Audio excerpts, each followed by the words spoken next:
جو انعام یافتہ ہیں ان کے راستے پر تجھ کو چلنا ہے، مردوں عورتوں سب کو۔ ایک نبیوں کا راستہ، نبوت ختم ہو گئی محمد رسول اللہ صلی اللہ علیہ وآلہ وسلم پر۔ دوسرا صدیقین، شہداء، صالحین کا راستہ، یہ ہیں اولیاء اللہ، یہ ہیں بابا فرید گنج شکر رحمۃ اللہ برکاتہ، یہ ہیں امام ابو حنیفہ رحمۃ اللہ برکاتہ، یہ ہیں حضرت علی حجویری رحمۃ اللہ برکاتہ، یہ ہیں حضرت پیر عبد القادر جیلانی رحمۃ اللہ برکاتہ۔ انعام یافتہ لوگ موجود ہیں، اور اللہ نے قرآن میں کہا ہے کہ اولئک هم الصدیقون اولئک هم الصادقون، تم سچے اور صاف نیت لوگوں کے ساتھ جوڑ کے رہنا۔ تو اللہ نے تو فرمایا 4 ہیں، اور ہم قرآن اور حدیث کو لیتے ہیں اور آگے من النبیین تک بات کو ختم کر دیتے ہیں، والصدیقین کو چھوڑ دیتے ہیں، والشہداء کو چھوڑ دیتے ہیں، والصالحین کو چھوڑ دیتے ہیں۔ ایسے نہیں کرنا چاہیے۔ حدیث کو، ایک عام حدیث جو سب لوگ جانتے ہیں، اس کے بارے میں بات کرتے ہیں، آپ کو تھوڑی بات سمجھ آئے گی۔ یہ حدیث ایک لہجے، حدیث کا ایک لہجہ ہوتا ہے، قرآن کا ایک لہجہ ہوتا ہے۔ ایک حدیث اور ایک قرآن کی مختصر سی بات آپ کو سمجھانے کے لیے عرض کرتا ہوں، تاکہ آپ کو سمجھ آئے کہ حدیث اور قرآن کو سمجھنے کے لیے مزاج کا سمجھنا ضروری ہے۔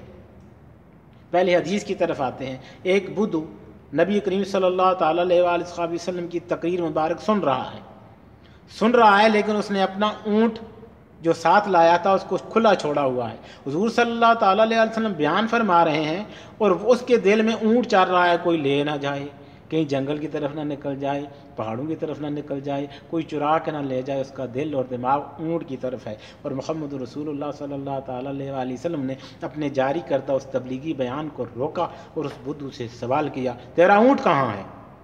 اس نے کہا کہ اللہ کے توکل پر، کیونکہ توکل تو اللہ پر بیان فرما رہے تھے محمد رسول اللہ صلی اللہ تعالیٰ علیہ وآلہ وسلم۔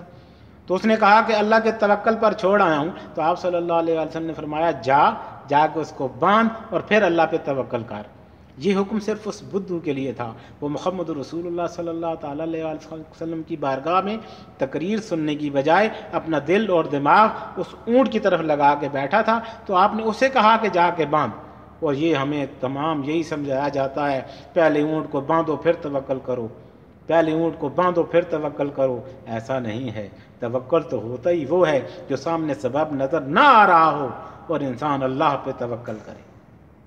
اسی طرح لہجوں کو قرآن کی ایک چھوٹی سی مثال بیان کرتا ہوں، آپ سنیے۔ حضرت ابراہیم علیہ السلام کے بارے میں آپ نے سنا، قرآن میں درج ہے کہ انہوں نے فرمایا کہ اچھا یہ سورج کے اگر الہ ہے تو سورج کی عبادت کر لیتے ہیں۔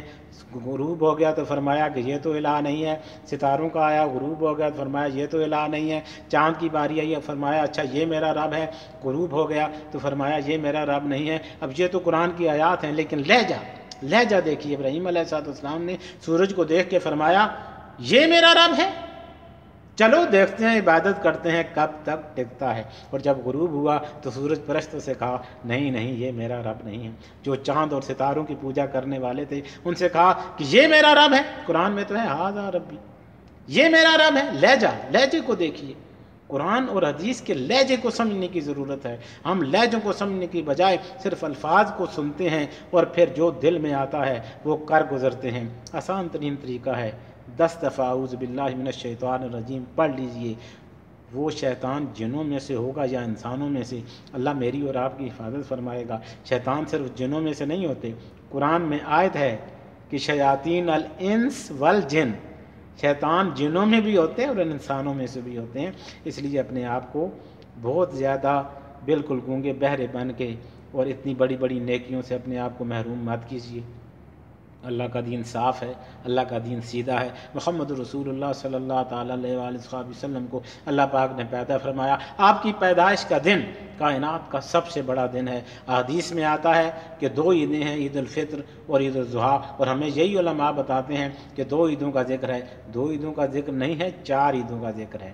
قرآن میں ہے اللہم ربنا انزل علینا مائدۃ من السماء عید الاولین، عید عین یا دال عید کا نام ہے قرآن میں، عید الاولین واخرین، اس عید کا ذکر بھی قرآن میں ہے۔ اور جب قرآن پاک کی آخری آیت الیوم اکملت لکم دینکم واتممت علیکم نعمتی ورضیت لکم الاسلام دینا نازل ہوئی تو یہ جمعۃ المبارک کے دن نازل ہوئی، اور جمعۃ المبارک کے دن کو بھی نبی کریم صلی اللہ علیہ وآلہ وسلم نے عید کا دن قرار دیا۔ تو اس حساب سے تو 4 عیدیں ہو گئی، لیکن ہر عید جو ہے، ہر عید حضور صلی اللہ تعالیٰ علیہ وآلہ وسلم کی پیدائش کے دن سے نیچے ہے، اوپر نہیں ہے۔